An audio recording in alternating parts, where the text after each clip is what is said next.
you presented a very positive view of what you've achieved, and it's very admirable.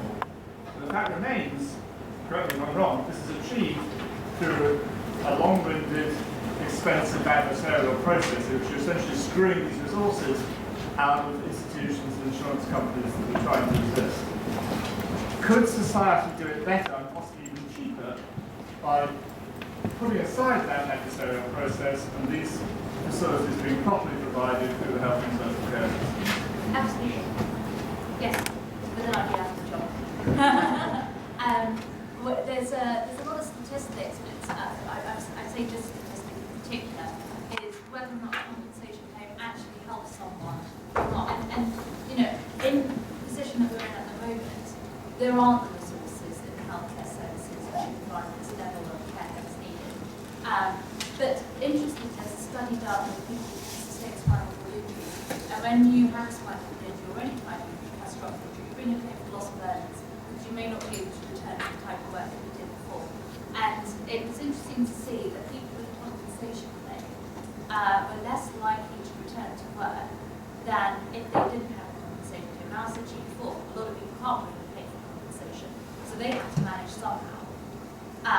But it was whether or not the litigation claim perpetuated this persona of I must be ill, I must be disabled, I must be looked after, I'm not going to fight for myself.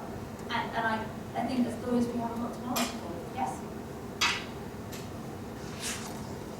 I just got one question about how kind of perceptions of the compensation culture has affected your job, just because this has some questions about why weren't kind of these services provided by the NHS. But surely kind of that's just a different way of looking at the question, because you see these headlines that are £8.8 million reward, like why is that thing kind of like, so people associate it with like a ridiculous amount, but if it was provided by the NHS, surely kind of that 8.8 million would just be provided by general taxation and it's spread across society, but then the 8.8 million provided by insurance is again spread across society because the people who are paying for the insurance, like us in society, people have higher insurance premiums, like to reflect that.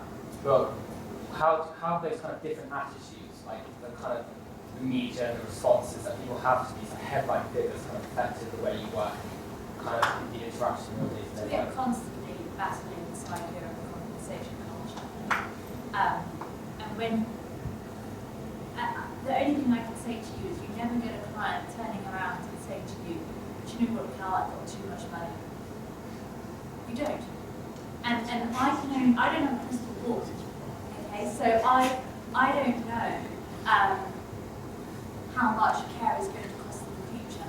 If things progress the way they are, and we all live longer, and we're all going to need greater amounts of care, because we're all going to be surviving longer with heart rhythm or injuries, the cost of providing care, delivering care, is going to go up. So actually, 8.8 million may not be enough for her. She's got 50 years to live. So 8.8 million's got to last her 50 years. That's not a lot.